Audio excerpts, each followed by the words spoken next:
Side, just about the third row. Coach, Terry Spain with Florida Broadcasting Group. So what excites you about this particular roster, and what should Florida State fans expect from Florida State football team this year? There's so much to expect and excite you about the team that I get to coach. I mean, it's the individuals. It's the journeys that they've all been on. You know, whether guys were there when we first came in the door. The great players we've been able to attract into the program, and just seeing the work they put in. And that's what we talk a lot as a football team. It's always about the work.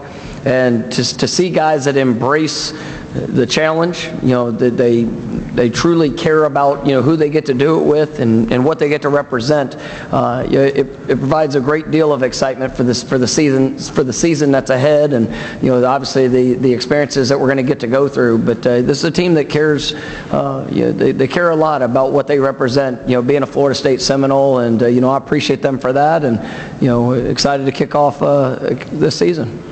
Coach, to your left side, towards the door, gentleman in the orange. Hey, Coach. Tony Siracusa from Last Word on Sports. The ACC is a particularly strong conference when it comes to quarterback play. What sets Jordan Travis apart from any of the other excellent quarterbacks in the conference? Well, Jordan's a special player, and I think the greatest quality. I mean, you sit there and you watch all the things he can do on the field. His accuracy, the way he throws the ball vertically down the field, the decisions he makes. Obviously, good Lord's blessed him with some great talent and being evasive and extending plays. But it's his heart. I mean, the heart that he has, how much he cares about his teammates. He's got a humble spirit about himself, and then he shows up to work to make others better. And when you have that trait at your quarterback position, he is what I want Florida State to look like. Just the experiences he's had to go through, some of the great success, and some of the challenges that he's had to overcome. Working through a college career. I mean, he's a special person. When it comes to all the great quarterbacks within this league, I mean, they all have probably wonderful traits. I've got a special player and special person that's leading our team. Coach, your next three questions are going to come from just about the same spot in the back, so follow the center aisle up and to the right. Hey, Mike, Greg Medea from the Charlottesville Daily Progress. I'm wondering, how has Fentrell Cypress fit in with your program since arriving from Virginia? Yeah, I mean, he's been remarkable, and Fentrell, he's from the first day he's got here. Once again, it's been about the work, and not just on the field, but building a relationship with his teammates. Coming in and learning the things that we do schematically. He's just a wonderful young man, a wonderful representative of our program. Going through spring practice, you just saw the way that he was able to transition, and every day he worked to get better, to be more confident in the calls, more confident in the communication. Really took some great steps as spring progressed, and you see that confidence that's really emerged throughout the course of the summer work.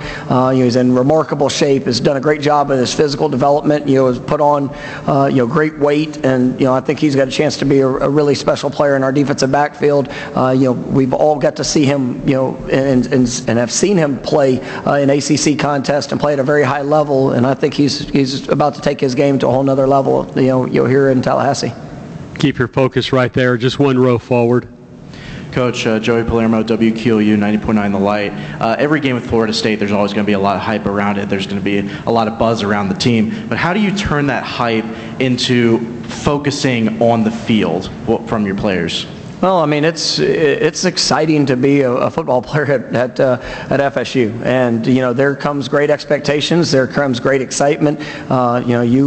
There's nothing like running through the tunnel, going out there at Doak Campbell Stadium. But it's about what we do. It's about the work that we put in and how we prepare, and then it's maximizing every play. You never know which play in the game as a chance to be the one, or the one that flips the momentum, them, or the one that is going to be looked back upon. And so you got to approach all of them the same way. And we try to emphasize that throughout the course of our off season and our training and our spring and fall camps. I mean, those are the lessons that you have to prepare yourself for. And you look back a season ago, and we took some great steps as a team. We had some really positive experiences, and we had some games where we came up short for a variety of different reasons. And to be able to learn from those, you've got to be able to pour all that you have into it. And so I want energy, I want passion, I want intensity, but I want focus. And for these guys to go play up to the ability and the potential that they have, I mean, it takes it all. And I think our guys embrace that.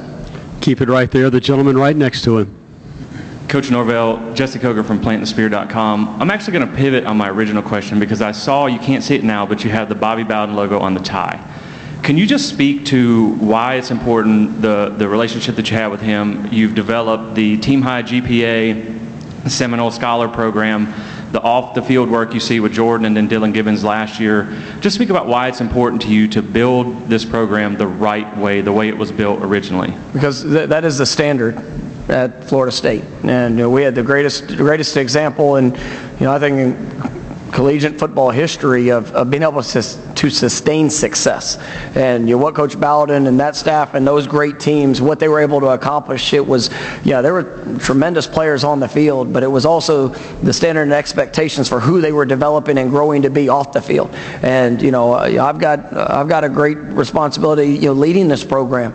I was fortunate to be able to meet Coach Bowden within those first couple months of getting the job, and I'll never forget sitting down with him at my desk and in that office, and he remember telling me, he said, be true to who you are, and you continue to make an impact on those young men, helping them to where they're going. And that's a daily challenge, and I owe it to him, I owe it to his legacy to make sure we're doing this a certain way. And because I fully believe success is coming, and we took some positive steps last year. We had our 25th 10-win season, a lot of great things, but when we achieve it, I want to be able to sustain it, and it's because of who we get to coach and what we represent, being a Seminole. And Coach Bowden was a special man, a special leader, and he had some incredible teams that he got to be a part of, impacting those players' lives, and that still carries on today with those individuals and obviously in his legacy. To your left, front row. Coach Dan Tortora, wakeupcalldt.com. The culture pillars for you with this program, just what you've been building here, like you said, moving towards success and sustaining that success. What are some of those pillars that you can lean on as you step forward? Well, for us, it comes down to our core values. It's service, sacrifice, and respect. I want to be around a team that serves each other. That's really willing to give of themselves, and you see that with our guys, and the impact that they make within the community, the impact they make, building the relationships, because everybody comes from a different place. We all come together to play, to compete for championships, to push ourselves to be the best that we can, but also the willingness to be able to do it along with somebody, and to serve others, to make an impact, to leave your legacy on what that is. You talk about the sacrifice. I want a team that's willing to sacrifice for ultimately what we desire. Everybody talks, right now you got every team in the ACC, every team across the country is talking about a championship. I want a team that's willing to sacrifice for what we say we desire. Every one of these young men, we all dream of success, but it takes the work. It takes the commitment. It takes the discipline to be able to take those steps every single day to consistently be who you want to be. And then obviously a program that that shows respect. Shows respect to those that have come before us, and obviously make sure that in all of our actions that we're respectable. And that's what we strive for. And with trying to focus on those core values on a daily basis, it's important to us. And I believe that all the things that we've done off the field You know, you see, I mean, the team best GPA, you know, in program history, right? You know, love to say all of our players just love academics, but, you know, they love pushing to be their best. And when you see that show up, you know, I think that helps carry over to what we do on the field. And the willingness to work, the willingness to make themselves uncomfortable, the willingness to give a little bit more than what sometimes they even, you know, think they can. And, you know, I think that's where the confidence is built, and, you know, that's what we're pushing for, is we're trying to take, you know, another step, you know, along our journey to where we're going. We've got 4.5 minutes left with Coach. We'll get as many in as we can. To the right side, fourth row. Kenton Gibbs with Locked On ACC. Coach, this team has high expectations externally and all that good stuff, but what are the core areas that you would say, if we are successful in this area or these few areas, that will be the linchpin of whether or not we look back on this season and say, this Florida State team reached their ceiling, or they languished around the floor? This is the area of why we were what we were. I mean, I think it comes down to improvement, you know, and it's program-wide, it's all areas, and then being consistent in that. You know, as you look back to a year ago, you know, there were 10 times we stepped on the field and, I mean, saw a lot of success in those, but then there were times that, you know, we weren't as consistent as we needed to be. You know, whether it was a certain situation, you know, things that showed up throughout the course of the game. You know, as we return a very experienced team, it's one that has a lot of competition. We've got great players that have been on the roster, that have been productive, and we've had wonderful players that have joined the roster. And, you know, seeing that come together so that we can consistently showing up daily, getting better, you know, at the little things, being a fundamentally, you know, based team, you know, being able to go out there and showcase all the wonderful abilities that our guys have. I mean, I think that consistency is going to be critical, you know, with each game that we play here this year, and building up to the opportunity that we have. Right side, standing in the very back. Coach Norvell, Aslan Hajavandi, Warchant.com. You're really fortunate to have 3 starters coming back to your roster. What have you kind of cultivated, though, to maintain your coaching staff, and how fortunate are you that you continue to have that continuity with your coaches, and how thankful are you for that? No, I mean, I think it's critical, and it's one of the things that within our program we've needed. We needed to have that consistency, the continuity, you know, being able to have a staff that is able to pour into our players, and you know, they understand the expectation, because every year is going to be different, and we've had, you know, there has been some movement and guys that have gotten you know, great opportunities, you know, in advancing their careers, but, you know, we've been able to keep the core of it, you know, there in place. And, you know, I think, you know, for our players, you know, to have that relationship, to be able to build upon that, you know, understanding expectation, it's been huge. And, you know, I'm grateful for our staff, grateful for our administration, for, you know, helping support, you know, and having a, you know, a program that's going to be able to support, you know, our coaches, and they see that not only, you know, the enjoyment of showing up every day coaching these guys, but also the opportunity for their development, for their growth. And we've seen guys, you know, like Alex Atkins, who was, you know, been promoted through in, you know, Tony Tokar, same thing, you know, Randy Shannon, you know, different guys that have you know, worked through the program, and you know, put themselves in great positions. And, you know, I'm just grateful for the guys I get to work with and the impact that they make. Coach, your last question quickly will come from the right side. Hey, Mike. Chris Heidel from Purpose Radio in Baltimore. Talk about the two-headed monster in the running game. That took off right after the Clemson game, and just you guys kept running and running and running. Is that one of those things you got to work on and keep that going? Well, yeah, you know, we want to be an offense that, you know, obviously, you know, is able to establish the run in each game, and that's something that it's always a challenge. But we've got great players that allow that to become our reality. I think that you look at the offensive line and the growth that they've had, you know, even some of the new additions that have come in. I mean, I think it's got a chance to be one of the most experienced and deepest positions on our football team. And then you throw in our running backs, you know, obviously quarterbacks, receivers. Everybody plays a role and a part of being able to establish the run game, and it's something that has to show up for us. But you know, we think that can be a great strength of this football team as we jump into the season. My thanks to the coach and to the room. We got a lot in 15 minutes, so thank you. Coach, you can switch places with Kalen.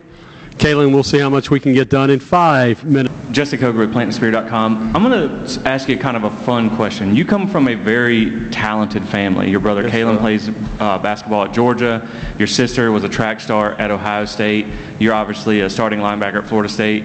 I'm sure it has to come up at the Thanksgiving table. Who is the best athlete in the family? You know I'm going to say Taylor.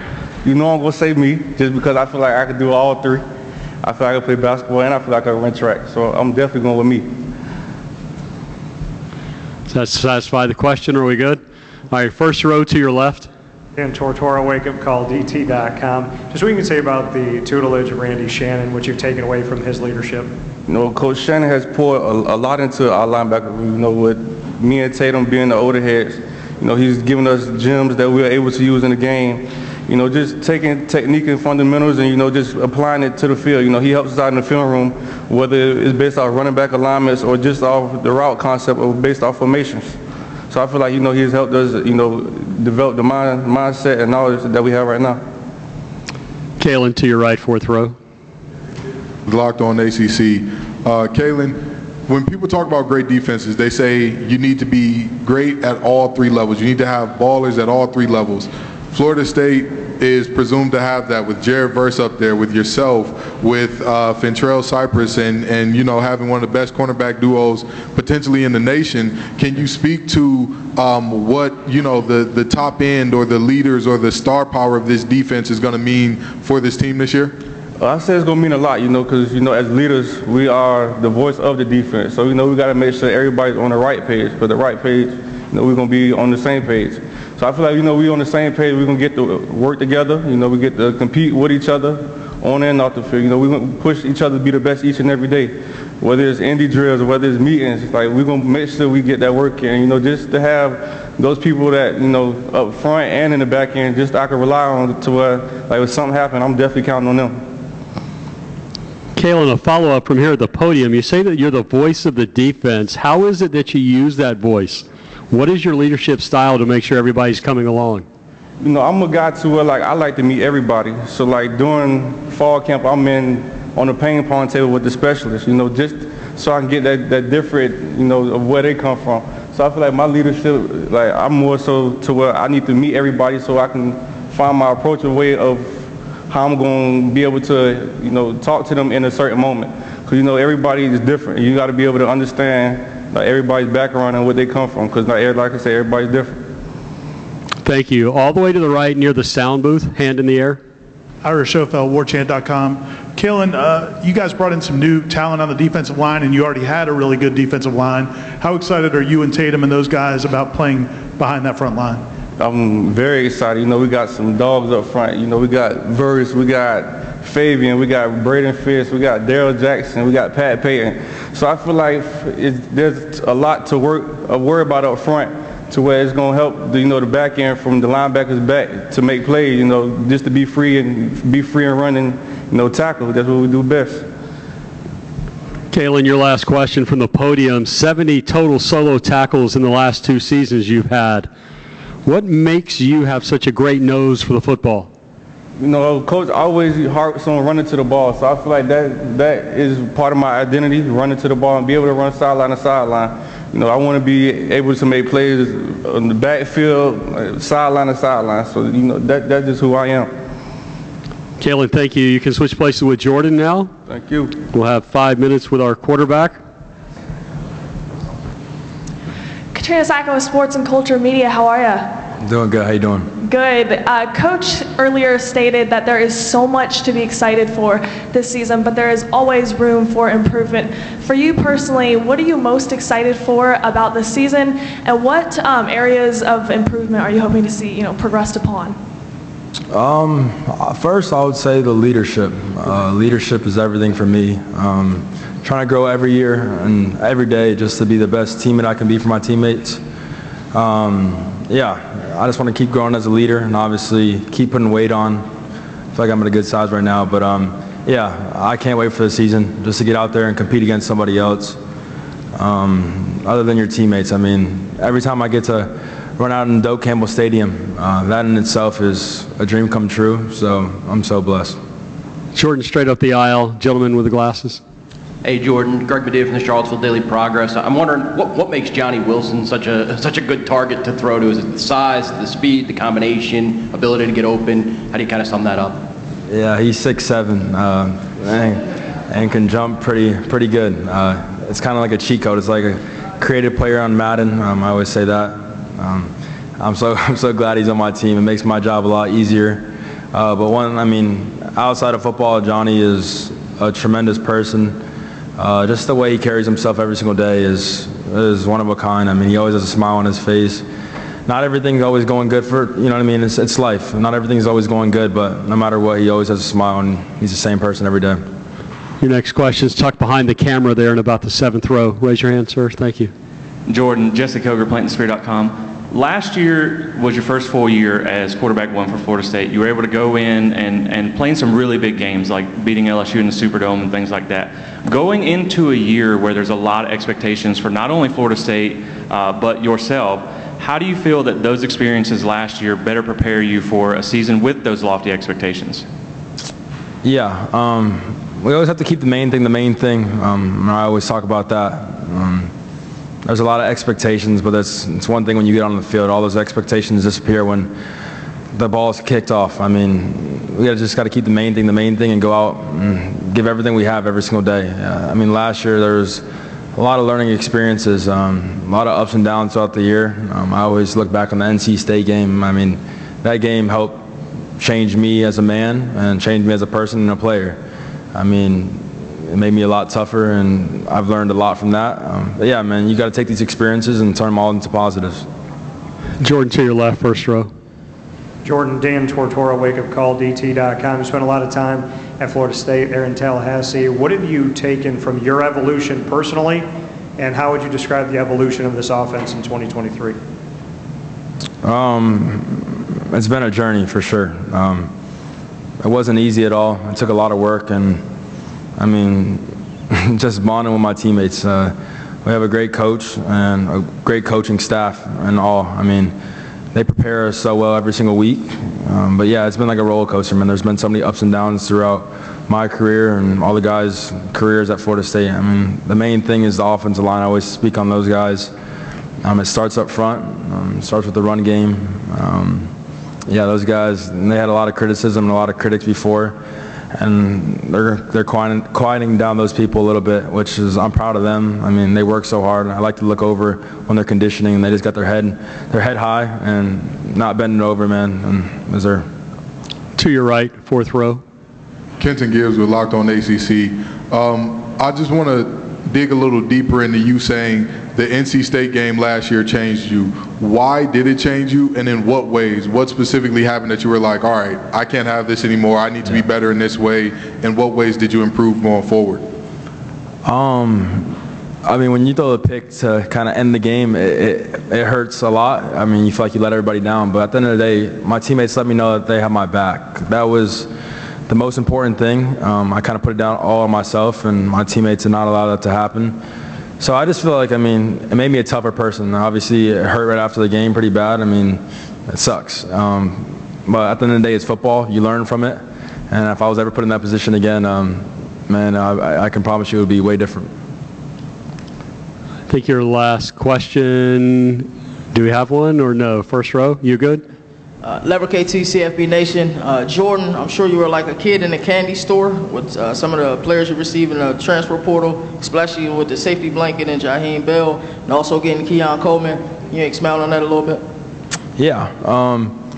I'll speak on the people that they are first. I mean, Coach Norvell recruits great people before the player. I mean, this team is a really special team.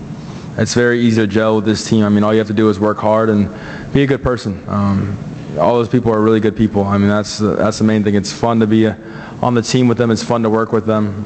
But yeah, I mean, their film speaks for itself. I mean, they're a bunch of great players, and I do look forward to throwing the ball to them a lot. Jordan, before we let you go, are our notes correct? Is this your 3rd time here? Yes, sir. It is. I think that's a kickoff record, so congratulations, yes, and thank you. Welcome home, right? Thank you. Yes, sir. You can switch places with Jared. Jared will spend about 5 minutes with you. Jared, Jesse Coger, PlantingTheSpear.com. Obviously, it was a huge decision for you to come back this year. Very pivotal for this defensive line. And Florida State's had a run of very successful defensive ends in recent history. Also, Patrick Payton coming up right behind you. Can you just talk about some of the things that led you into that decision to come back, and what are some goals you're hoping personally and as a team to accomplish with this extra season at Florida State? One of the biggest factors in coming back was probably seeing all these other guys come back. Like these 2 guys right here came back. Coaching staff was back. Fabian Lovett came back. Jerry and Jones came back. Like all these guys came back, key players, and they just kept telling me, they were like, bro, what are you going to do? And I had like a feeling I was going to come back. I was like, I'm not done yet here. Like, I accomplished what I wanted to. I put myself in conversations where I was able to go high up in the draft, but it wasn't what I wanted to. We still had a lot more as a team to do. Our team goals, I don't really have any like crazy goals. Like, obviously we want championships. We want to win ACC national championship, but I just want to reach our full potential as a team, because if we do that, the sky's the limit. Jared, first row right in front of you. Dan Tortora, wakeupcalldt.com. You got asked, why come back this season, but you've had an interesting road to get to Florida State via Albany. Just what you can say about the path that you took and maybe being looked over the first time around and then working toward that opportunity to stand where you stand today. Honestly, it was all just betting on myself. Nobody out of high school, I had the opportunity to go to Albany, and I'm so thankful that they took a chance on me. Got there, I put in all the work, then COVID happened, I put in as much work as possible. I let a couple things slip in my personal life that I still would do again just to be able to physically get to where I am today. And then Coach Norvell gave me the opportunity to come here. I could have left for the draft last year. I was like, I'm going to bet on myself again, and I'm going to bet on the team because I know who I ride with. To your right, fourth row in the green. Kenton Gibbs with Locked On ACC. Jared, we all know about your pass rush ability, but the thing that stands out to me when I watch your tape is, especially in the LSU game, your ability to stand up tackles in the running game. How are you, as good as you are in that, out of a player that has so much explosiveness and is known for the ability to dip and bend around the edge?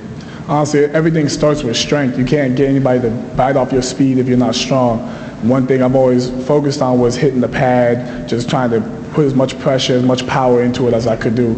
I play the run game just like a bull rush. I'm going to run right through your chest. I'm going to place my hands. I'm going to do whatever I can to get the best leverage, to get the edge, so you can't run outside of me. You got to go inside. And if you go inside, I got guys just like that who are going to fill the gap and take care of it. Jared, from here at the Podium, as a tight end in high school, you did not have any scholarship offers. Is there a part of you that's still trying to prove yourself to others? I'm definitely still trying to prove myself, not in the aspect that people don't know what I can do, but in the aspect that I still have so much that I have left to do. During my exit meeting with Coach Norvell, that's something we spoke about. I've made a lot of gains since I've come to Florida State, but there's so much more room I can do. I can still get faster, stronger. I can still get better with my hands, better with my moves, my decision making. There's still so much ground I have to cover. So I still feel like I have to prove that, but not to anybody, just to myself. Thank you. Back to the gentleman, fourth row in the green. Gibbs with Locked On ACC. Coach, Odell has been there for 30 years. One of the longest tenured position coaches, one of the most storied position coaches in all of sports, not just college football. What does it mean to be under the tutelage of somebody who's coached so many first rounders, so many Hall of Famers, so many All-Pros and Pro Bowl guys?